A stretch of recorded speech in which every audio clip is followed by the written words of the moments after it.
ሰላም ሰላም እንዴት ናችሁ? የደሱ ሄልዝ ቲቪ ቤተሰቦች፣ እኔ እግዚአብሔር ይመስገን ደህና ነኝ። በያላችሁበት ሰላማችሁ ይብዛ።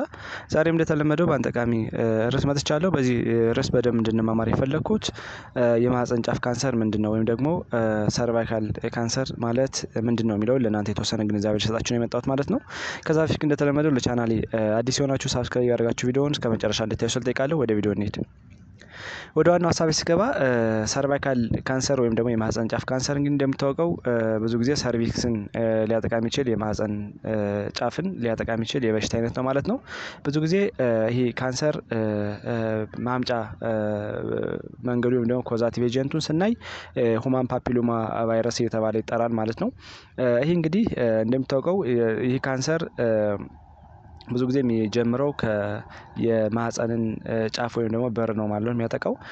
90% አካባቢ ሰርቫይካል ካንሰር እንግዲህ እንደሚታወቀው በሚመጣው በሁማን ፓፒሎማ ቫይረስ በሚባል የቫይረስ አይነት ነው ማለት ነው። ይሄ እንግዲህ ብዙ ጊዜ እንደሚታወቀው በሴክሹዋል ኢንተርኮርስ ወይም ደግሞ በሴክሹዋል ኮንታክት ሊታለፍ የሚችል የበሽታ አይነት ነው ማለት ነው።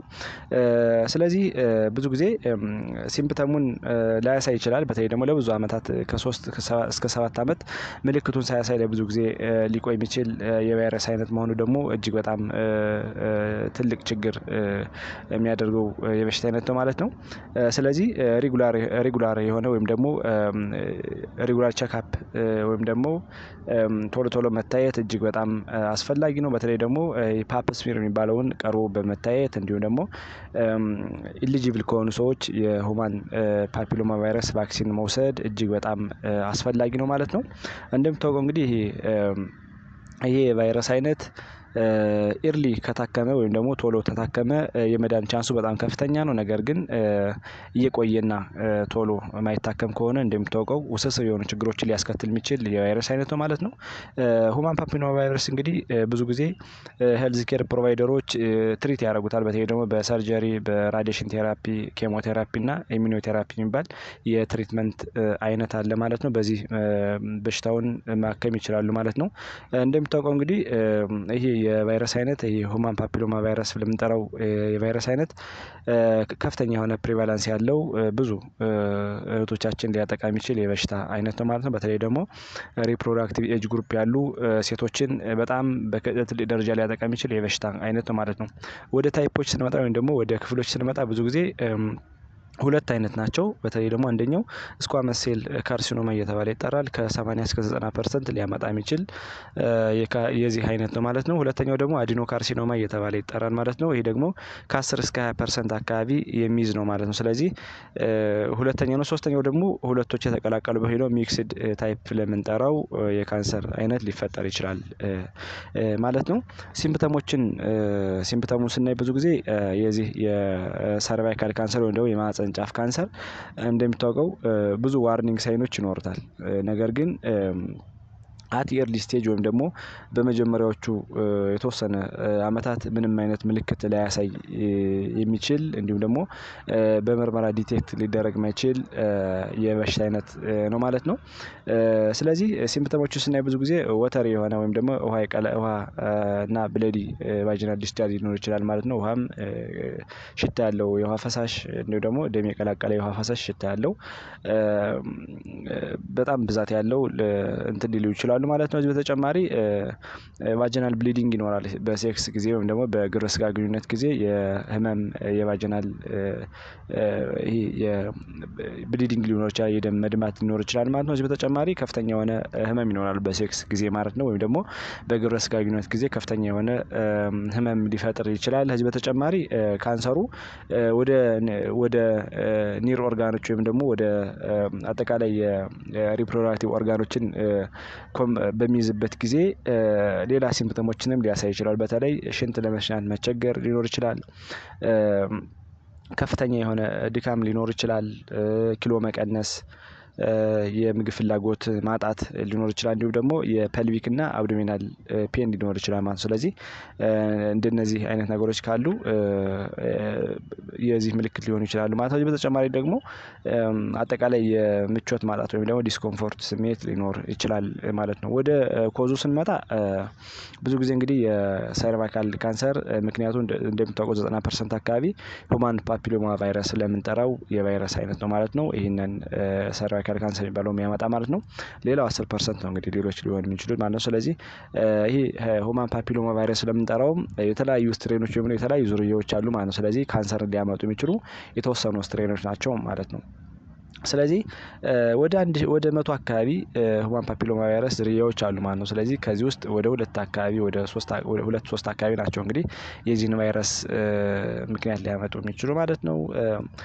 እነማን ተጠቂ ናቸው የሚለውን ስናይ ደግሞ እንደሚታወቀው ብዙ ጊዜ ስክሪኒንግ ሂስትሪ የሌላቸው ሰዎች በተለይ ቶሎ ቀርበው ኤግዛማይን የማይደረጉ ሰዎች፣ ምርመራ የማያደርጉ ሰዎች ብዙ ጊዜ ለዚህ በሽታ ተጠቂ ናቸው ተብሎ ይታሰባል። ምክንያቱም ፓፕ ቴስት እንደሚታወቀው በማይክሮስኮፕ በማየት የሆነ ችግር ካለ ወደ ሌሎች ምርመራ እንድንሄድ የሚያደርግ የምርመራ አይነት ነው ማለት ነው። ነገር ግን ይህን ቴስት የማያደርጉ ሰዎች ብዙ ጊዜ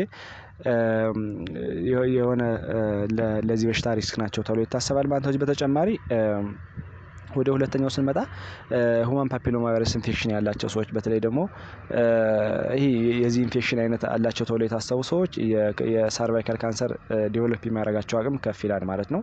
ሌላው ሴክሹዋል ሂስትሪ ያላቸው ሰዎች በተለይ ደግሞ ከአንድ ሰው በላይ ሴክስ ሊያደርጉ የሚችሉ ሰዎች ብዙ ጊዜ እንደሚታወቀው ለዚህ ቫይረስ በጣም ተጠቂ ናቸው ማለት ነው። እንዲሁም እድሜያቸው ከ18 ዓመት በታች ሆነው ሴክስን የጀመሩ ሰዎችም ብዙ ጊዜ ለዚህ በሽታ ተጠቂ ናቸው ማለት ነው። ሌላው ደግሞ እንደሚታወቀው የሚያጨሱ ሰዎች በተለይ ደግሞ ስሞኪንግ ብዙ ጊዜ ብዙ ፋክተሮችን ያመጣል ማለት ነው። ስለዚህ ለካንሰር ምክንያት ሊሆን ይችላል። ከዚህ በተጨማሪ የኤችአይቪ ኤድስ ኢንፌክሽን ያላቸው ሰዎችም ለዚህ በሽታ ተጠቂ ናቸው ተብሎ ይታሰባል ማለት ነው። እንዲሁም ደግሞ የኢሚኒ ሲስተማቸው ዊክ የሆነ ሰው ወይም ደግሞ የበሽታ የመከላከል አቅማቸው ያነሱ ሰዎችም ለዚህ ችግር ተጋላጭ ናቸው ማለት ነው። ከዚህ በተጨማሪ ፋሚሊ ሂስትሪ ማለት ነው። ፋሚሊ ሂስትሪም ወይም ደግሞ ጄኔቲክ ብለን የምንጠራው በተዘር ወደ ዘር ሊተላለፍ የሚችል ሊኖር ይችላል ማለት ነው የካንሰር አይነት። ስለዚህ ይሄም አንዱ ምክንያት ሊሆን ይችላል ማለት ነው። ስለዚህ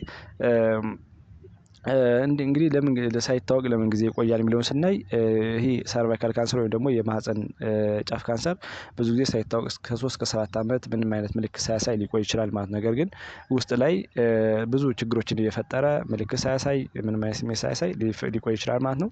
ስለዚህ ግዴታ ፓፕ ቴስት ወይም ደግሞ ፓፕ ስሜር ቴስት ብለን የምንጠራውን በሱ ዲቴክት ማድረግ እንችላለን ማለት ነው። ኤርሊ ፕሪካንሰሮስ ሴል ግሮዝ ካለ ወይ ደግሞ አብኖርማል ሴል ግሮዝ ካለ እሱን ኤርሊ ማየት ይቻላል ማለት ነው። ምክንያቱም ይሄ ብዙ ጊዜ ወደ ካንሰር ሳይቀየር ኤርሊ ዲቴክት ማድረግ የምንችለው የምርመራ አይነት ነው ማለት ነው።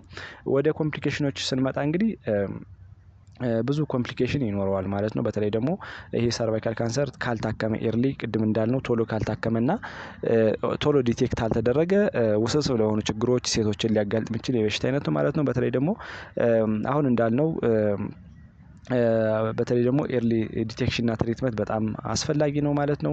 በተለይ ደግሞ ይሄ ላይፍ ትሪትኒንግ ኮንዲሽን የሆነ ወይ ደግሞ እስከ ሞት ሊያደርስ የሚችል የበሽታ አይነት ስለሆነ ቶሎ መታከምና መመርመር በጣም አስፈላጊ ነው ማለት ነው። እንግዲህ ወደ ኮምፕሊኬሽኖች ስንመጣ አንደኛ ከፍተኛ የሆነ ፔን አለው። በተለይ ደግሞ አድቫንስድ የሆነ ሲመጣ የተለያዩ ኦርጋኖችን ኢንቮልቭ ሊያደርግ ስለሚችልና ማይግሬት ሊያደርግ ስለሚችል ከፍተኛ የሆነ ህመም ሊፈጥር ይችላል። ሁለተኛ ብላደርና ባውል ላይ ችግር ሊያስከትል ይችላል ማለት በተለይ ደግሞ የሽንት ለመሽናት መቸገር፣ የሰገራ ድርቀትና አንዳንድ ሰገራ ላይ ሊከሰቱ የሚችሉ ችግሮች ሊፈጠሩ ይችላሉ ማለት ነው። እንዲሁም ደግሞ ሶስተኛ የኩላሊት ፌለር ሊያጋጥመን ይችላል ማለት በተለይ ደግሞ በሽታው አድቫንስድ እየሆነ ሲመጣና የበሽታ የመከላከል አቅማችን እየቀነሰ ሲመጣ የኩላሊት ኢንፌክሽንና ኩላሊታችን ፌል ሊያደርግ ይችላል ማለት ነው። ከዚህ በተጨማሪ ብለድ ክሎት ዲስኦርደር ሊያስከትል ይችላል። በተለይ ደግሞ ኢምቦሊዝምና ትሮምቦሲስ የደም ዝውውርን ሊገቱ የሚችሉ ችግሮች ሊፈጠሩ ይችላሉ ማለት ነው።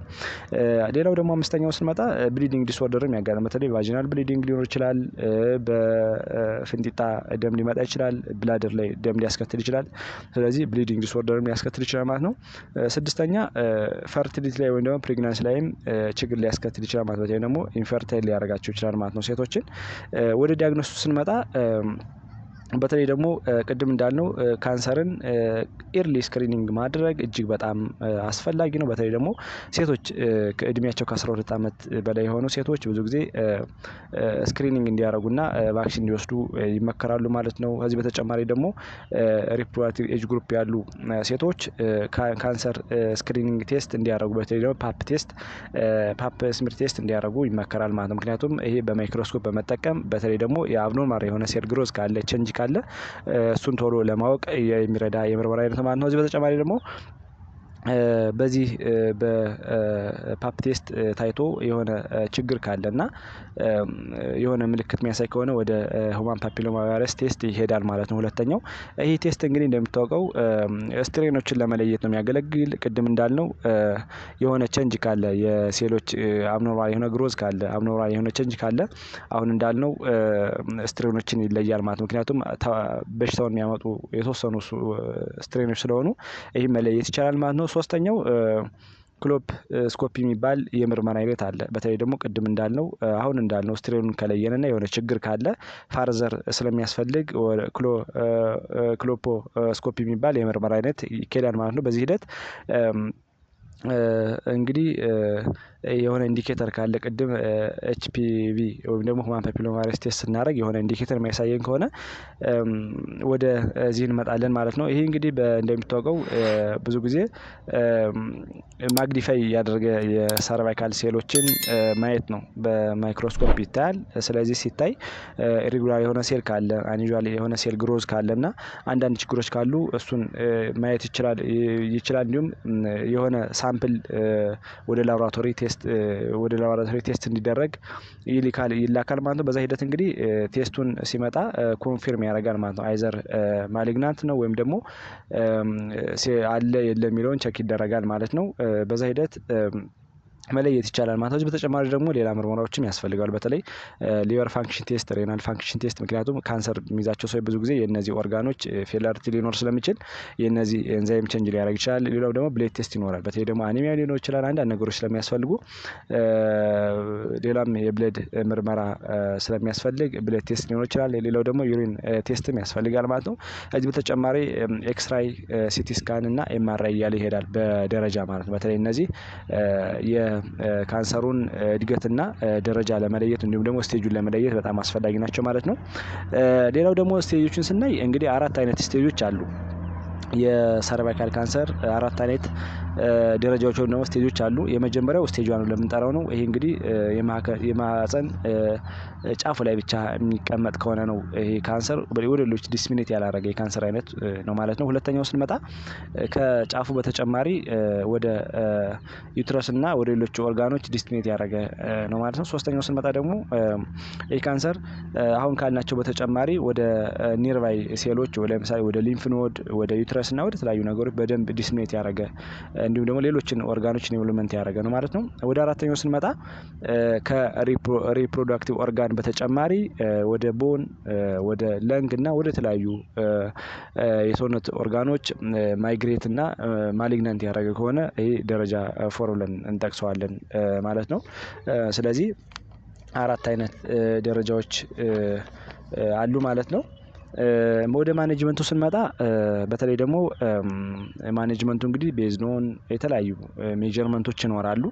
የመጀመሪያው በስቴጅ ነው። በተለይ ኤርሊ ከሆነ ትሪትመንቱ በጣም አውትካሙ በጣም ጉድ ነው። ሌት ስቴጅ ከሆነ ደግሞ ስቴጅ 4፣ ስቴጅ 3 እና ስቴጅ 4 ከሆነ አውትካሙ ፑር ነው ማለት ነው። ስለዚህ ኤርሊ ዲቴክሽን እና ትሪትመንት ለዛ ነው ያስፈልጋል እያልን የምንናገረው ማለት ነው። ስለዚህ ብዙ ጊዜ ሴቶች ተዚህ ላይ አድቫይስ ማድረጋችሁ ቶሎ ምርመራ ብታረጉና ብዙ ጊዜ ቼክአፕ ብታረጉ አፖይንትመንት ያለው ቼክአፕ ብታረጉ በጣም አስፈላጊ ነው ማለት ነው። ምክንያቱም ይሄ የካንሰር አይነት እንደሚታወቀው ህይወትን ሊያሳጣ የሚችል ስለሆነና ብዙም ለፋሚሊም ለተለያዩ ነገሮችም ችግር ሊፈጥር ስለሚችል ቶሎ መታየቱ በጣም አስፈላጊ ነው ማለት ነው። እንግዲህ ማኔጅመንቱን ስናይ ብዙ ጊዜ ቤዝድ የሚያደርገው ነገር ይኖራል። በተለይ ደግሞ እንደ ስቴጁ ይወሰናል። ሌላው ደግሞ በእድሜ ይወሰናል እንትኑ ማለት ነው ትሪትመንቱ። ሌላው ደግሞ ጀነራል ሄልዝ በተለይ ደግሞ ሌላ የተጓዳኝ በሽታ ያለው ሰው ነው ወይስ አይደለም የሚለውን መለየት እንችላለን። ከዚህ በተጨማሪ ደግሞ ቀጣይ ላይ አንዲት ሴት ቀጣይ ልጅ ትወልዳለች ወይስ አትወልድም የሚለውንም ቤዝድ ያደርጋል ማለት ነው። በዚህ ሂደት ነው እንግዲህ ምርመራው ሊደረግ የሚችለው። በዚህ ሂደት እንግዲህ ትሪትመንቶችን ስናይ 4 አይነት ትሪትመንቶች አሉ ወይም ደግሞ ህክምናዎች አሉ። አንደኛ ራዲሽን ቴራፒ ብለን የምንጠራው የህክምና አይነት አለ። ይሄ የጨረር ህክምና ብለን የምንጠራው ነው። ምክንያቱም ይሄ የተጎዳውን ፓርት በጨረር ህክምና መስራት ይችላሉ ማለት ነው ብዙ ጊዜ ኦንኮሎጂስቶች ማለት ነው። ሁለተኛው ኬሞቴራፒ ይሰጣል። በተለይ ደግሞ ይሄ የመድኃኒት አይነት ሆኖ መድኃኒት ኮምባይን ተደርጎ ሳይክል ያለው የመድኃኒት አይነት ሊሰጥ ይችላል ማለት ነው። ሶስተኛው ደግሞ ኢሚኖቴራፒ የሚባል የህክምና አይነት ይኖራል ማለት ነው። ይሄ ኢሚኖቴራፒ ብለን የምንጠራው ብዙ ጊዜ ኢሚዩኒቲን ስቲሙሌት እንዲያደርግና የራሳችን ሴሎች በደንብ አክቲቬት ሆነው ይሄን ካንሰር ሴሉን ዲስትሮይ እንዲያደርጉት ማድረግ የሚችል የህክምና አይነት ማለት ነው። አራተኛውና የመጨረሻው ኦፕሽን ደግሞ ሰርጀሪ ነው። በተለይ ደግሞ ህክምናው ሰርጀሪ የሚያስፈልገውና አውትካሙ ታይቶ ጥሩ አውትካም የሚመጣ ከሆነ ፕሮግኖሲሱን በማየት ሰርጀሪ ሊሰራ ይችላል ማለት ነው። የተለያዩ ሰርጀሪ አይነቶች አሉ ሊሰራ ይችላል ማለት ነው። ለምሳሌ ሂስትሮቶሚ ቢባል የእንትን አይነት አለ ወይም ደግሞ አጠቃላይ ኮምፕሊትሊ የማህፀንን እንትን አውጥቶ መጣል ማለት ነው። ሂስትሮክቶሚ ይባላል ማለት ነው። ይሄ ሌሎችም የሰርጀሪ አይነቶች አሉ መስራት ይቻላል ማለት ነው። ወደ ፕሪቬንሽን ሜካኒዝም ስንሄድ እንግዲህ ትልቁን ሚና መጫወት ያለብን ከዚህ ላይ ነው ማለት ነው። ምክንያቱም ብዙ ጊዜ የተለያዩ አድቨርታይዝመንቶች የሚሰሩት ከዚህ ላይ ነው። ብዙ ጊዜ ሪፕሮዳክቲቭ ኤጅ ግሩፕ ያሉ ሴቶች ወይም ደግሞ እድሜያቸው ከ12 ዓመት በላይ የሆኑ ሰዎች ብዙ ጊዜ ቀርበው ቫክሲኑን እንዲወስዱ ህክምናውን እንዲያገኙና ምርመራ እንዲያደርጉ አድቫይስ ይደረጋሉ ማለት ነው። እንዲሁም እድሜያቸው ይሄ ሪፕሮዳክቲቭ ኤጅ ግሩፕ ያሉ ሴቶች ክትትል ማድረግ በተለይ ደግሞ እንደዚህ አይነት የሚጠረጥሩና ችግር ካለ ቀርቦ ወደ ህክምና መታየቱ በጣም አስፈላጊ ነው ማለት ነው። ስለዚህ ወደ ፕሪቬንሽኑ ስንሄድ ብዙ ጊዜ ሬጉላር ኤግዛሚኔሽን መደረግ በጣም አስፈላጊ ነው። በተለይ ደግሞ ዊዝ አፖይንትመንት ማለት ነው። ምክንያቱም ሌላ ዲፈረንሻል ዲያግኖሲሶች ይኖራሉ ወይም ደግሞ ይህን የሚመስሉ ምልክቶች ስለሚኖሩ ቶሎ መታየት የበሽታውን ችግር በሰዓቱ መቅረፍ ይቻላል ማለት ነው። ሁለተኛው ፓፕ ቴስት ማድረግ በተለይ ቅድም እንዳልነው የፓፕ ስሜር የሚባለውን የቴስት አይነት ተመርምሮ ያለበትን ኮንዲሽን ወይዘር ፖዚቲቭ ነው ወይስ ኔጌቲቭ ነው የሚለውን መለየት ይቻላል ማለት ነው። እንዲሁም ደግሞ ሁማን ፓፒሎማ ቫይረስ ቴስት ማድረግ አስፈላጊ ነው ማለት ነው። ምክንያቱም ይሄ ቫይረስ ሴቶች